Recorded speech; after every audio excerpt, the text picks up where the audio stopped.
नमस्कार बंधुओं, आप देख रहे हैं हमारा ज्योतिष चैनल ज्योतिष मार्तंड। मैं पंडित राजेश दुबे भोपाल से। हमारा कार्यक्रम सबसे अलग, आपके भावना के अनुरूप। जो आपकी समस्या हैं उन समस्याओं को लेकर हम अपने कार्यक्रम तैयार करते हैं जो आपको लाभ दे सकते हैं।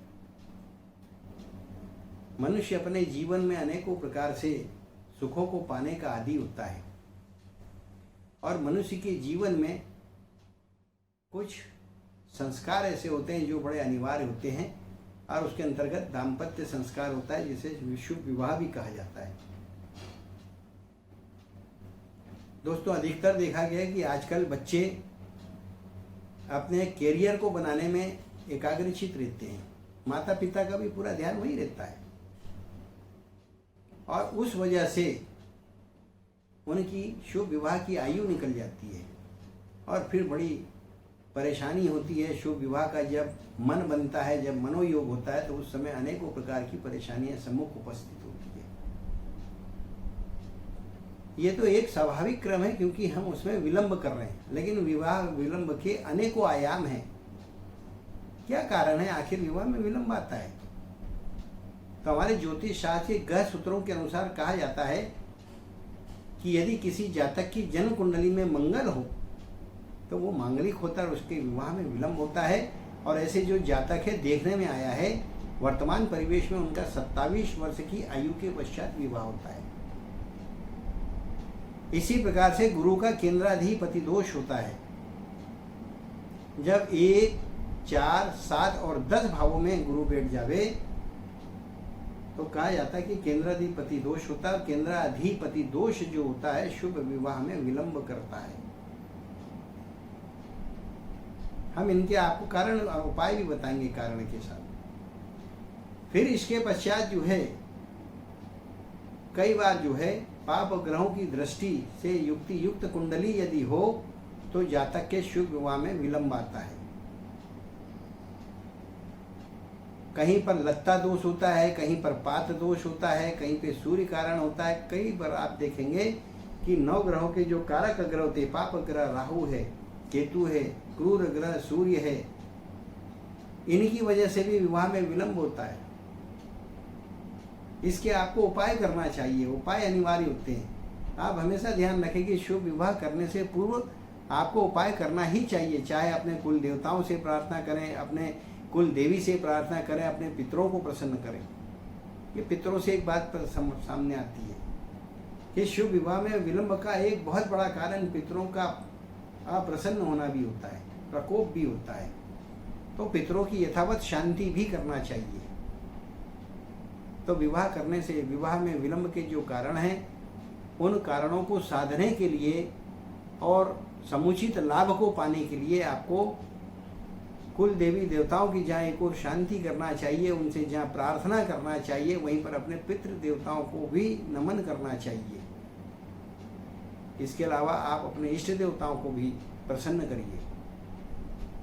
यदि मंगल दोष है 1, 4, 7, 8 और 12 भाव में यदि मंगल है तो मंगल की शांति कराना चाहिए। उसमें पीला भात पूजन कराना चाहिए या 9 ग्रह शांति कराना चाहिए। लोग आचार अर्थात देश काल और परिस्थिति के अनुरूप आपके सामने जो भी उसमें उचित उपाय हो वो आपको करना चाहिए।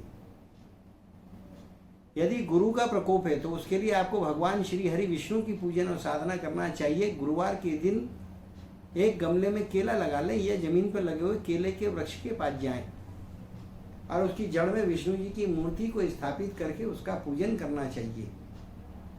और मूर्ति का पूजन करने के साथ में वहाँ पर जो है पीली चने की दाल या पीली सामग्री हल्दी उनको चढ़ाना चाहिए और शुभ विवाह के लिए भगवान श्री हरि विष्णु से प्रार्थना करना चाहिए। जातक या जातिका को गुरुवार का व्रत करके और यह उपासना करना चाहिए। यदि 21 गुरुवार यदि आप ऐसी उपासना कर लेते तो आप देखेंगे आपका शुभ विवाह जो है उसमें आने वाली जो अड़चने हैं वो सारी की सारी स्वतः समाप्त हो जाती। भगवान श्री हरि विष्णु के आशीर्वाद से आगामी साधना के काल में आपका जो है शुभ विवाह संपन्न होने की संभावनाएं बनने लगती है।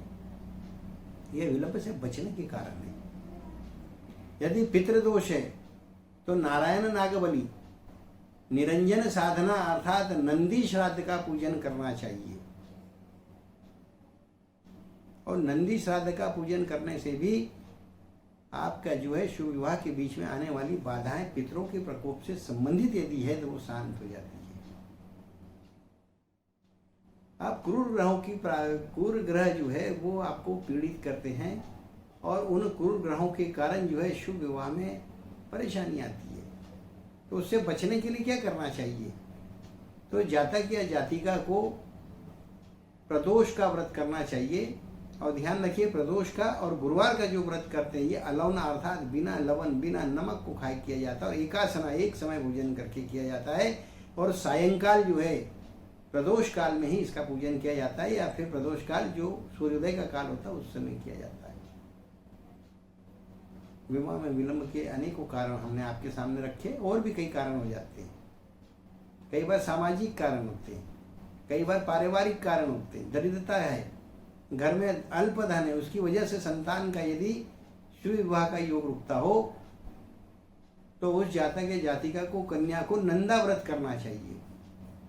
नंदा व्रत से तात्पर्य होता है कि सोमवार का दिन, पंचमी की तिथि, अष्टमी की तिथि, उसके पश्चात नवमी की तिथि, उसके पश्चात जो है प्रदोष की तिथि, शिवरात्रि की तिथि, पूर्णिमा और अमावस्या, इन तिथियों में भगवान शिव का विधि विधान से निरंतर 1 वर्ष तक पूजन करना चाहिए। और शिव जी के प्रसन्न होने से आपका जो है बिगड़ा हुआ काम बन जाता है। कहा जाता है कि शिव जन्म मरण और परण के कारक है। इन तीनों कारणों के देवता, इन 3 कारणों के हेतु भगवान शिव है। यदि भगवान शिव की प्रसन्नता हो जाए तो शुभ विवाह संपन्न होने में कोई संदेह ही उत्पन्न नहीं होता। दोस्तों, हमारे द्वारा लगातार आपकी समस्याओं से संबंधित ही कार्यक्रम दिए जाते हैं। यदि आपको ऐसा लगता हो कि हमारा कार्यक्रम जन उपयोगी है और आपके लिए हितकारी है तो आप लाइक का बटन जरूर जलाएं, लाइक का बटन जरूर दबाएं। एक ध्यान रखिए, उसी के साथ में उसे शेयर भी करें ताकि आपसे अलावा आपके जो स्वजन है या आपके मित्रगण हैं उनको भी इसका लाभ मिल सके। और लगातार हमारे आने वाले प्रोग्राम जो आपके लिए उपयोगी हो उन्हें देखना आप चाहते हैं तो सब्सक्राइब का बटन आप जरूर दबाइए। इसी के साथ में नमस्कार, मिलेंगे हम आपको अगले कार्यक्रम में।